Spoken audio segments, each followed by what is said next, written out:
Bonsoir, bien-aimés du Seigneur.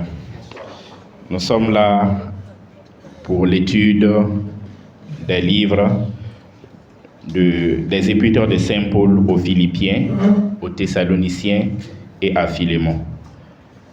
Nous allons, dans un premier temps, écouter l'exposé des participants et dans la deuxième partie, suivre l'exposé du prêtre et suivi des questionnaires. Nous demandons l'assistance de l'Esprit Saint pour que nous restons attentifs à l'écoute de sa parole. Je vous remercie. Bonsoir. Oui, je m'appelle Somda Rosine et ma binôme s'appelle Ki Yolande. Nous sommes chargés de vous faire le résumé du premier chapitre de la lettre de Saint Paul, apôtre aux Philippiens. Notre exposé porte sur le chapitre 1 de la lettre de Saint Paul, apôtre aux Philippiens. Ce chapitre traite du thème de la joie que Saint Paul éprouve dans l'annonce de l'Évangile. Nous l'avons intitulé « La mission du disciple » et l'avons subdivisé en 3 parties. Dans la première partie, Saint Paul adresse les salutations des disciples aux Philippiens et leur témoigne sa reconnaissance et son affection pour la communion qu'il partage avec eux dans l'annonce de la bonne nouvelle. Ça va du verset 1 au verset 11. Dans la deuxième partie, l'apôtre Paul proclame le don total de sa vie au Christ et sa passion pour l'annonce de l'Évangile. Cette partie, ça va du verset 12 au verset 26. Tout comme le prophète Jérémie qui a dévoué sa vie à Dieu, Saint Paul dédie la sienne au Christ. Nous avons retenu le verset 18 comme verset impactant. Ce verset dit « Qu'importe, de toute façon, que ce soit avec des arrière-pensées ou avec sincérité, le Christ est annoncé, et de cela je me réjouis. Bien plus, je me réjouirai encore, car je sais que cela tournerait à mon salut, grâce à votre prière et à l'assistance de l'Esprit de Jésus-Christ. » Dans la troisième partie, l'apôtre exhorte ses amis à combattre pour le Christ à tout point, car c'est ainsi qu'ils auront le salut. Et cette troisième partie va du verset 28 au verset 30. De ce chapitre, nous comprenons avec Saint Paul que l'annonce de l'Évangile constitue la vie du chrétien dans l'absolu. Toute la vie du chrétien part du Christ et est vécue pour le Christ. Daigne l'Esprit Saint nous garder dans sa ferveur pour que nous ne perdions jamais la ferveur de la mission de l'Évangile. Je lis pour Songo W. Moulin de la paroisse Sainte-Monique de Sandgo, CCB Saint-Grégoire, avec son binôme M. Ouedraogo T. Edouard, de la paroisse Saint-Jean de Toudou-Boyego, CCB Saint-Jean-Paul II, en service à Koudougou. Nous avons l'honneur de vous présenter le chapitre 2 du livre des Philippiens. Le chapitre 2 contient 30 versets et peut être subdivisé en 3 parties. Union, humilité, désintéressement, versets 1 à 11. Exhortation à briller comme des flambeaux, versets 12 à 18. Envoi de Timothée et Épaphrodite à Philippe 19-30. L'unité de thème qui se dégage de ce chapitre est union, humilité, désintéressement à l'exemple du dépouillement volontaire de Jésus-Christ. Les versets significatifs. C'est pourquoi aussi Dieu l'a souverainement élevé et lui a donné le nom qui est au-dessus de tout nom, afin qu'au nom de Jésus, tout genou fléchisse dans les cieux et sur la terre et sous la terre, et que toute langue confesse que Jésus-Christ est Seigneur, à la gloire de Dieu le Père. Versets 9-11. Lien avec le Nouveau Testament. Colossiens 1,15. Le Fils est l'image du Dieu invisible, le premier-né de toute la création. En effet, c'est en lui que tout a été créé dans le ciel et sur la terre, le visible et l'invisible, trône, souveraineté, domination, autorité. Tout a été créé par lui et pour lui. Message du chapitre pour nous aujourd'hui. Ainsi, enseigner de Dieu à aimer sa volonté, nous la faisons. Et si la pensée de Christ est en nous, nous la faisons correctement. Non pas à contre-cœur avec des murmures et des contestations, mais comme des enfants de Dieu, simples et sans malice, portant le caractère de Dieu dont nous sommes les enfants. L'humilité est devenue une génération tordue et perverse, et nous devons vivre d'une manière diamétralement opposée. C'est la seule manière d'être des lumières dans les ténèbres de ce monde. Je vous remercie. Bonsoir. Le chapitre 3 de l'Épître aux Philippiens est exposé par Madame Vebamba Elodie de la CCB Saint-Léopold et son binôme qui est Yabré Victorien, CCB Saint-Jean. Nous sommes de la paroisse Saint-François d'Assise. L'Épître aux Philippiens s'inscrit dans le Nouveau Testament. Son auteur est Saint Paul apôtre. Le chapitre 3 compte 21 versets. Le thème principal que nous retenons pour ce chapitre est la vraie justice et l'élan vers le Christ. Ce chapitre 3 pourrait être subdivisé en 4 parties. Premièrement, Saint Paul exhorte de mettre notre joie en Christ face au danger. Versets 1 à 7. Deuxièmement, il lance une invitation à rechercher l'excellence de la connaissance de Jésus-Christ. Versets 8 à 11. Troisièmement, Saint Paul montre la course chrétienne et son but glorieux. Versets 12 à 16. Et enfin, quatrièmement, il parle du salut du corps. Versets 17 à 21. Dans ce chapitre, les versets 18, 19 et 20 ont beaucoup retenu notre attention. Car je vous l'ai souvent dit, et maintenant je le redis en pleurant. Beaucoup de gens se conduisent en ennemis de la croix du Christ. Ils vont à leur perte. Leur Dieu, c'est leur ventre, et ils mettent leur gloire dans ce qui fait leur honte. Ils ne pensent qu'aux choses de la terre. Mais nous avons notre citoyenneté dans les cieux, d'où nous attendons comme sauveur le Christ Jésus-Christ. Comme résumé du chapitre, nous avons retenu de Saint Paul qui l'appelle à rechercher véritablement le Christ, surtout dans les moments de détresse. Il invite à se détacher des désirs de la terre et n'avoir qu'un seul but, la recherche de l'accomplissement de la promesse du Christ qui est le salut éternel. Nous pouvons toujours être sceptiques sur beaucoup de choses, mais la seule chose dont on est sûr est que nous allons quitter un jour cette terre, ce monde. C'est pourquoi l'apôtre Paul, à travers le chapitre 3 de l'Épître aux Philippiens, nous rappelle que notre vie sur terre doit nous servir de temps de préparation à rencontrer le Christ le jour où Dieu nous rappellera à lui. Que chacun de nous fasse une introspection et se fasse une idée de sa vie sur terre et d'agir en connaissance de cause. Il n'est jamais tard de changer. Qui sommes-nous pour mériter la miséricorde de Dieu? Car notre Dieu est très miséricordieux et n'attend de nous qu'une résolution drastique et sincère. Puisse Maman Marie nous aider à bien nous préparer pour la rencontre avec son Fils Jésus-Christ. Bonsoir. Oui, je présente pour Yarga Elisabeth D. Elola de la paroisse Notre-Dame de la Padoie, CCB Saint-Pierre de Kouritenga, le livre de l'Épître aux Philippiens, chapitre 4.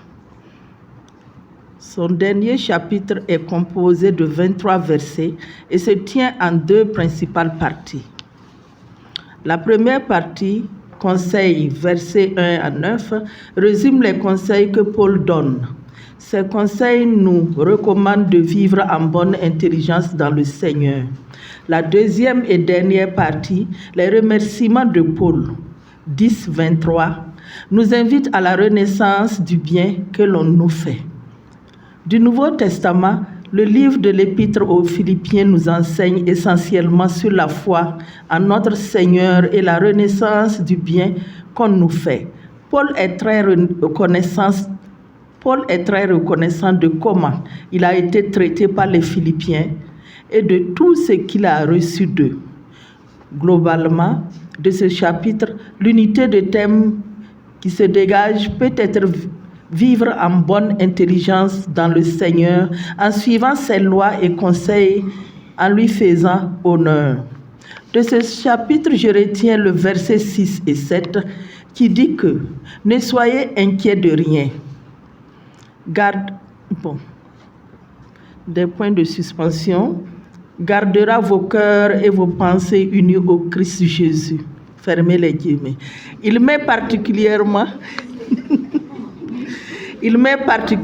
significatif parce qu'il nous invite à la vraie foi et à la renaissance en Dieu. Toute personne doit pouvoir dire à sa juste valeur tout bien qu'on lui fait, surtout pouvoir être reconnaissant de cela et même le témoigner. C'est ce que je retiendrai comme actualité du message pour notre temps. Notre Dieu nous interpelle à rester fidèlement unis au Seigneur. Rendons témoignage du bien qu'on nous fait et la gentillesse des autres envers notre personne. Amen. Bonsoir, je suis Madame Paul Noélie, avec mon binôme Madame Jenny Marie-Madeleine. Nous sommes de la même paroisse Notre-Dame de Fatima et même CCB Jean-Paul II. Nous sommes chargés du résumé de la première épître aux Thessaloniciens. Le chapitre 1 contient 10 versets et est subdivisé en 2 parties. La première partie, c'est adresse et salutation. Paul exprime une grande joie et une reconnaissance envers les Thessaloniciens qui ont cru à la parole de Dieu. Paul associe ses compagnons Sylvain et Timothée à sa salutation. Il encourage les Thessaloniciens et leur demande de cultiver l'amour, de mettre en relief l'abondance des fruits de leur témoignage fidèle. En deuxième partie, nous avons la loi des Thessaloniciens en l'Évangile. En action de grâce à Dieu, Paul félicite les Thessaloniciens pour leur foi dans la parole qu'il a prêchée et qu'ils ont accueillie dans la joie de l'Esprit. Nous retrouvons ça dans le verset 2 à 10. La première épître aux Thessaloniciens est dans le Nouveau Testament. Nous le trouvons dans Actes 14, verset 40, Romains 1, verset 8, Galates 1, 10, Jean 5, versets 41 à 44. Message du chapitre. Faire de l'évangélisation notre bataille quotidienne. Exhortation. La première épître aux Thessaloniciens nous exhorte à l'écoute de la parole de Dieu pour notre sanctification. Que le Seigneur nous donne l'esprit d'écoute et de la compréhension de sa parole. Amen. Bonsoir.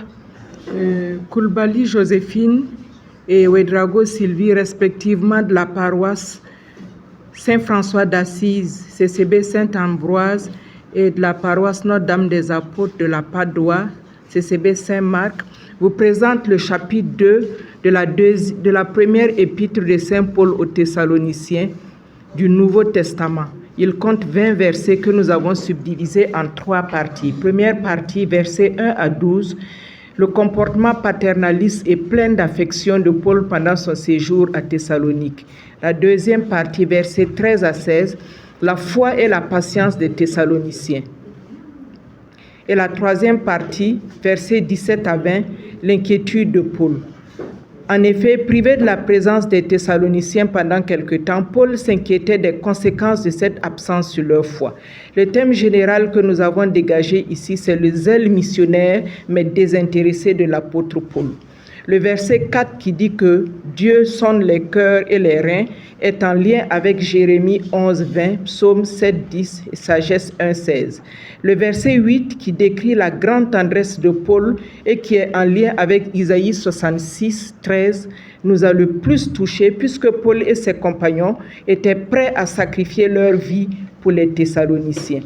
Exhortation, frères et sœurs, laissons-nous gagner par cette même tendresse envers notre prochain et soyons sel et lumière dans nos milieux de vie. Amen. Je suis Ramamouen Ngoudi Gisèle de la paroisse Saint-Camille, coordination de la chapelle Saint-Jean-Samuel, CCB Saint-Thérèse de l'Enfant Jésus de l'aéroport. Mon binôme, Madame Sebro Germaine de la CCB Saint-Pierre, paroisse Notre-Dame de la Padoie. Nous sommes chargés de vous présenter le chapitre 3 de la première lettre aux Thessaloniciens. Ce chapitre est composé de 13 versets, subdivisés en 2 parties, qui nous parlent des difficultés rencontrées dans la foi, telles que la persécution et la fraternité, se manifestent dans l'amour parfait. Un chemin difficile, versets 1 à 5. En 2, une relation d'amour, versets 6 à 13. Le chemin difficile. L'apôtre Paul attribue à l'ennemi les multiples empêchements comme une barrière, mais il inclut ces difficultés comme un plan de Dieu également. Il exhorte donc l'Église à ne pas se laisser abattre et à ne pas douter de la fidélité de Dieu. Le souci de Paul à l'Église de Thessalonique est comme une mère à l'égard de son enfant. Pour cela, l'envoi de Timothée à Thessalonique fait la joie de Paul, quand bien même il s'inquiète. Ainsi, les Thessaloniciens faisant effort à ce niveau, et Paul ne faisait que rendre grâce à Dieu. Une relation d'amour. L'amour et la foi contribuent au bien-être de la communauté. De la même manière, Dieu et son Fils aiment les Thessaloniques et eux manifestent une vive affection pour Saint Paul. La dite affection doit être manifestée au sein d'eux-mêmes et à l'égard des autres. C'est cela qui est chemin de perfection devant Dieu. Unité du thème qui se dégage, la consolation dans la mission. Verset significatif, versets 12 à 13. Que le Seigneur fasse croître de plus en plus l'amour que vous avez les uns pour les autres et envers tous les humains, à l'exemple de l'amour que nous avons pour vous. Qu'il fortifie votre cœur pour que vous soyez saints et irréprochables devant Dieu, notre Père, quand notre Seigneur Jésus viendra avec tous ceux qui lui appartiennent. Amen. Lien avec d'autres passages de l'Ancien Testament, on n'a pas trouvé. Lien avec d'autres passages du Nouveau Testament. Acte 2, 41. Ceux qui acceptaient sa parole furent baptisés, et en ce jour-là, le nombre des disciples s'augmenta d'environ 3000 âmes. Acte 4, 4. Cependant, beaucoup de ceux qui avaient entendu la parole crurent, et le nombre des hommes s'éleva à environ 5000. Les persécutions dans nos vies ne sont pas forcément le plan de l'ennemi, mais Dieu permet tout ça pour notre sanctification. La séparation n'est pas souvent facile, mais pour la mission du Christ, on peut le faire pour la propagation de l'Évangile, tout en ayant le courage et la force de marcher dans la joie, la paix, par des prières d'encouragement et de bénédiction en vivant dans la fraternité. Que Dieu nous vienne en aide par sa grâce. Amen. Bonsoir, je me nomme Ouedraogo Marceline de Saint-Camille, CCB Saint-Jean-Samuel. Mon binôme, Madame Nongomde Ouedraogo Adeline, de la paroisse Notre-Dame des Apôtres de la Padoie. Nous sommes chargés de vous présenter le chapitre 4 de la première lettre de Saint Paul aux Thessaloniciens. Ce chapitre est composé de 18 versets subdivisés en 2 parties. Première partie, une conduite qui plaît à Dieu, versets 1 à 12. Ce que Dieu veut, c'est notre sanctification et que nous nous abstenions de l'impudicité. Que chacun de nous sache posséder son corps dans la sainteté et l'honnêteté sans nous livrer à une convoitise passionnée comme font les païens qui ne connaissent pas Dieu. Deuxième partie, la venue du Seigneur, versets 13 à 18. Nous devons nous réjouir, nous qui croyons que Christ est mort et ressuscité pour nous. Dieu ramènera à la vie avec Jésus ceux qui seront morts en croyant en lui. Les vivants restés pour l'avènement du Seigneur ne devanceront pas ceux qui sont morts. À un signal donné, la voix d'un archange retentira et au son de la trompette de Dieu, les morts en Christ ressusciteront premièrement. Ensuite, les vivants qui seront restés seront enlevés avec eux sur des nuées à la rencontre du Seigneur. L'unité de thème qui se dégage est l'amour et la confiance en Dieu. Le verset 17 a retenu notre attention. Lien avec d'autres passages. Romains 12, versets 1 à 2. 1 Corinthiens 15, 23.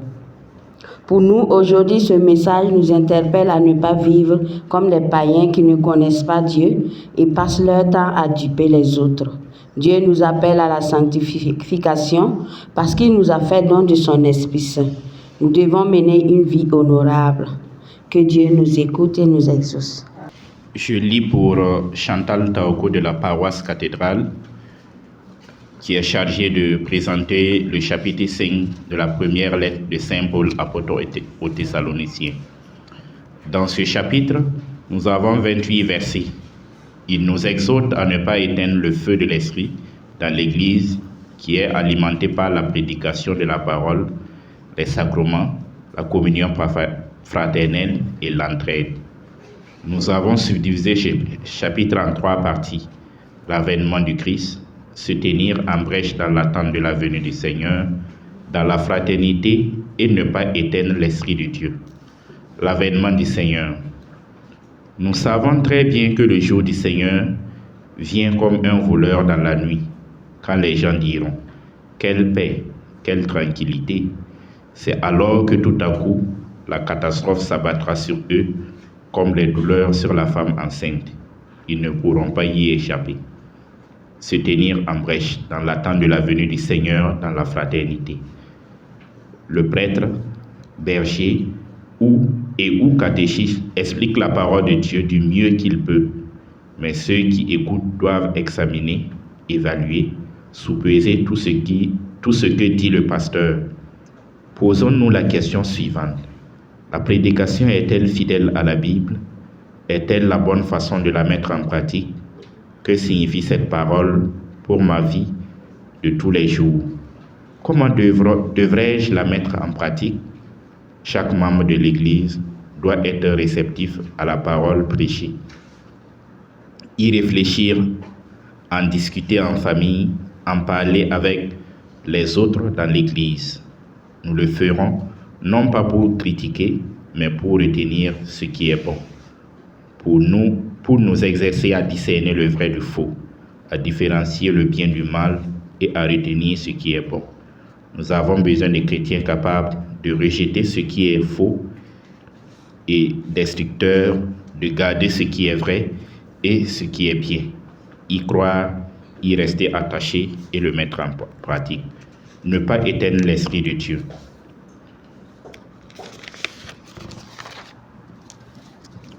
En parlant des amis de Daniel, sauvés de la fournaise de feu, l'auteur de l'Épître aux Hébreux dit « Ils éteignirent la puissance du feu » Hébreux 11, 34. Dans son exhortation à utiliser les armes de Dieu pour notre combat spirituel, l'apôtre Paul a dit « Prenez le bouclier de la foi avec lequel vous pouvez éteindre toutes les flèches enflammées du malin. » Éphésiens 6, 16. Jésus a parlé de la géhenne comme d'un lieu où le feu ne s'éteint pas. Marc 9, 48. Et voilà que Saint Paul nous dit, n'éteignez pas l'esprit. Comment quelqu'un peut-il éteindre Dieu? Qui pourrait avoir la capacité d'éteindre le Saint-Esprit, souverain, tout-puissant et invincible? Bien sûr, c'est une façon de parler. On ne peut pas littéralement éteindre l'esprit. Le Saint-Esprit lui-même restera toujours vivant, puissant, en communion avec le Père et le Fils. Qu'en est-il maintenant de la puissance de son feu en action dans le monde? Serions-nous capables d'éteindre cette action planétaire? Non, pas plus que la personne du Saint-Esprit même. Personne ne pourra jamais éteindre tous les feux que l'Esprit enflamme un peu partout dans le monde. Je vous remercie. Je suis Josiane Bado de la paroisse Christ-Roi de l'Univers de Pissy, CCB Saint-Gaston, avec pour binôme Madame Yen Somé Gisèle. Nous sommes chargés de vous présenter le chapitre 1 de la deuxième épître de Saint Paul aux Thessaloniciens. Ce chapitre compte 12 versets. Bien que court, il est bien fourni et peut être subdivisé en 5 parties. Le verset 1 à 2, une sorte d'introduction. Paul associe Sylvain et Timothée pour envoyer ses salutations, accompagnées d'actions de grâce une deuxième fois aux Thessaloniciens. Les versets 3 à 4, une église vivante, forte. La foi et l'amour des Thessaloniciens progressent. Leur endurance, leur patience est remarquable, à tel enseigne que Paul en parle dans d'autres assemblées. Le verset 5-9, une église souffrante. La persécution est inévitable. L'épreuve peut ou non être le résultat d'un péché particulier, mais ce qu'il faut relever, c'est qu'elle est permise par Dieu. L'épreuve cultive la patience, puis octroie l'expérience. Le verset 10, une église triomphante, une sorte de description de la communauté des saints. Les versets 11 à 13, une église digne de l'appel de Dieu. Bien que rendant grâce dans les autres assemblées, Paul soutient par la prière les Thessaloniciens dans les épreuves qu'ils traversent. Cette structuration nous fait penser à la division de l'Église catholique en 3 parties que sont l'Église militante, l'Église souffrante et l'Église triomphante. Nous avons retenu comme verset touchant le 2. Nous devons rendre grâce à Dieu à tout moment. Nous pouvons retenir des liens avec Romains 1, 5 pour l'Ancien Testament et Jean 17, 16 pour le Nouveau Testament. Paul fait cas de la grâce avant la paix. Le croyant doit bénéficier de la grâce qui rend capable d'agir selon la volonté de Dieu. La paix donne la sérénité qui permet d'affronter toutes les difficultés. Un amour qui rayonne, une foi dynamique et une patience à toute épreuve sont les signes incontestables d'une assemblée vivante. Que le Seigneur nous aide à cultiver l'amour, la foi et la patience dans nos CCB.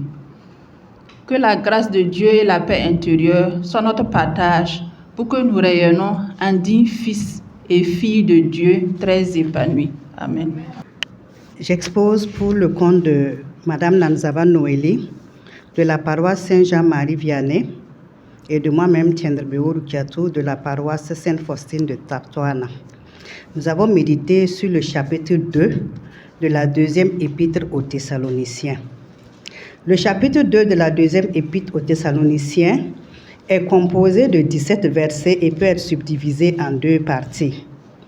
Du 1er au 12e verset, Saint Paul nous enseigne sur les signes annonciateurs du retour glorieux de notre Seigneur Jésus-Christ.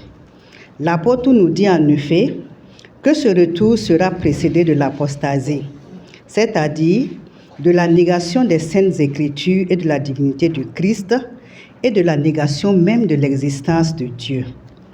Il met donc les Thessaloniciens en garde de ne point se laisser endoctriner par d'autres enseignements venant de prophètes antéchrists, mais de demeurer fidèles aux instructions que lui, Paul, apôtre authentique du Christ Jésus, leur a transmis. À partir du verset 13 jusqu'au dernier verset 17, Paul rend grâce à Dieu pour le témoignage de vie des Thessaloniciens. Il les exhorte à retenir fermement les enseignements reçus, à tenir bon dans l'amour fraternel et dans les bonnes œuvres jusqu'à l'avènement de notre Seigneur. Le thème général qui se dégage pourrait être, entre autres, le jugement dernier. En verset significatif, nous avons choisi le 3 qui dit ceci: que personne ne vous séduise d'aucune manière. En similitude avec d'autres passages de la Bible, nous avons retenu Apocalypse 19, les versets 11 et 20 jusqu'à 21, en lien avec 2 Thessaloniciens, chapitre 2, verset 8. En guise de conclusion, nous disons ceci: la foi en Jésus-Christ est nécessaire, mais pas suffisante pour tenir ferme. Il faut obéir à sa parole. C'est elle qui permet de nous maintenir dans la vérité. Rappelons-nous, la vérité divine sauve. Par contre, le mensonge perd ceux qui s'y adonnent. Bénissons le Seigneur, frères et sœurs, d'avoir mis la main sur chacun de nous et sans réserve, laissons-nous séduire par Jésus-Christ et Jésus-Christ seul, lui qui est amour vivifiant. À lui seul la gloire pour les siècles sans fin. Amen. Bonsoir. Je lis pour Valérie Wimenga, paroisse Christ-Roi de l'univers de Pissy, CCB Saint-Gaston. Son binôme Tougma Aimé de la paroisse Saint-Charles-Luanga de Wayalguin. Nous avons l'honneur de vous présenter le chapitre 3 de la deuxième lettre de Saint Paul aux Thessaloniciens qui comporte 18 versets que nous avons subdivisés en 3 parties. Dans la première partie, la fidélité du Seigneur, du verset 1 à 5. En s'adressant aux Thessaloniciens et à nous aussi, l'apôtre Paul nous exhorte à la prière, l'écoute de la parole, sa mise en application pour profiter de l'amour et de la patience de notre Seigneur. La deuxième partie, la mise en garde contre le désordre, versets 6 à 15. Tout croyant doit donner l'exemple à travers son modèle de vie. Les Thessaloniciens imitaient Paul et ses compagnons dans le travail et l'annonce de l'Évangile. Sacrifions-nous pour le Seigneur et évitons les choses inutiles. Enfin, en troisième partie, la bénédiction, du verset 16 à 18. Que le Seigneur de la paix vous donne lui-même la paix en tout temps et de toute manière. Cette paix tant recherchée par les hommes. L'apôtre Paul nous rappelle que c'est seul le Seigneur qui nous l'accorde. Comme unité de thème, nous pouvons retenir la fidélité de notre Seigneur malgré nos égarements. Les versets qui ont retenu notre attention sont les versets 10 et 16. Les liens du chapitre avec d'autres passages, Ancien Testament, Psaume 147, 15, Genèse 3, 19, Nouveau Testament, Colossiens 4, 3, Éphésiens 6, 19, Actes 18, 3. L'actualité du message du chapitre. Avoir la foi, rien que la foi. Persévérons dans la prière, l'écoute de la parole du Seigneur et sa mise en pratique. Je vous remercie. Bonsoir. Je suis Bassolé Parfait de la paroisse Notre-Dame de Fatima de Dasasko, CCB Saint-Marc. Je suis chargé de vous présenter le seul chapitre de l'épître à Philémon avec Madame Saint-Poré Laurentine de la paroisse Saint-François d'Assise. Cet épître est composé de 25 versets que nous avons subdivisés en 4 parties. La première partie qui va du verset 1 au verset 3 est intitulée « Adresse et salutations ». Donc, Paul entame sa lettre avec beaucoup d'humilité, se définissant comme prisonnier et non comme apôtre. Il mentionne et salue dans cette partie plusieurs destinataires, dont le principal, Philémon, un Colossien apparemment aisé, charitable et bien-aimé de Paul.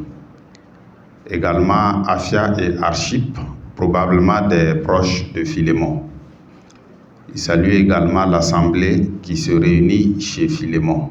Deuxième partie, versets 4 à 7, action de grâce au sujet de la foi et de la charité de Philémon. Paul encense Philémon et rend grâce à Dieu pour l'amour et la charité dont il fait preuve envers le Seigneur et envers ses frères. Troisième partie, intercession de Paul pour Onésime, versets 8 à 21. Dans cette partie, Paul intercède auprès de Philémon afin de lui renvoyer Onésime, son ancien esclave. L'apôtre commence par lui rappeler son droit en tant que père spirituel de lui prescrire sa demande. Toutefois, il met de côté cette position officielle pour humblement se présenter à lui tel qu'il est, vieillard et prisonnier. Il se base sur la communion entre lui et Philémon, et connaissant la charité et l'obéissance de ce dernier, Paul lui demande de reprendre Onésime, contrairement aux usages de l'époque, et de l'affranchir de surcroît. Sachant que Onésime n'est pas forcément exempt de tout reproche envers son maître, Paul s'engage d'avance à réparer les torts éventuels d'Onésime. Quatrième partie, communication personnelle et salutation finale, versets 22 à 25. Annonçant sa possible libération, Paul transmet les salutations d'autres compagnons d'œuvre et prie pour les Colossiens. Nous avons retenu en unité de thème l'amour de Dieu, amour du prochain. Donc, le passage des versets 10 à 11, voilà, nous ont paru significatifs. Je te prie pour mon enfant que j'ai engendré dans les chaînes, Onésime, qui autrefois t'a été utile, mais qui maintenant est utile à toi et à moi. Lien avec d'autres versets. Nous avons trouvé un lien avec Deutéronome 23, 16. Tu ne livreras point à son maître le serviteur qui se sera sauvé chez toi d'auprès de son maître. Paul transgresse cette règle par amour et pour l'amour du prochain. Le message de ce chapitre pour nous aujourd'hui, que l'amour et la charité du prochain jalonnent notre vie de tous les jours, en famille, dans notre vie professionnelle et dans la société. Merci.